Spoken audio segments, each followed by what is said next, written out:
Ini buat blood cell. Kalau kita sakit, dia akan bertindak pada English bacteria. Jadi kalau kita perhatikan di sini, macam-macam jenis. Ini yang satu dot ni, yang ada hitam-hitam ni. Ini adalah free radicals. Kata mudah. Pernah tak dia tengok minyak? Minyak kalau terdedah, lama-lama, apa jadi? Tengik.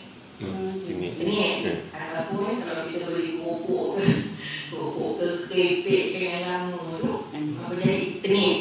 Tengik itulah terhasil daripada tindak balas free radicals kepada lemak. Tapi dalam badan kita, dia daripada organ-organ yang ada dalam kita, dan dia berbagai bentuk. Nampak tu? Berbagai bentuk.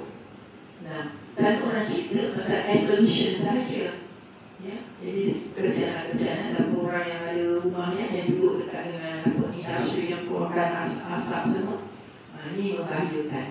Dan juga pada UV, selalu banyak orang mencerita lah tentang minum untuk kosmetik, makeup. Dan ini juga boleh menghasilkan free radicals. Dan apa ini semua? Dia akan merosakkan kita punya DNA. Apa yang di dalam DNA kita? Apa dia? Genetic information. Maklumat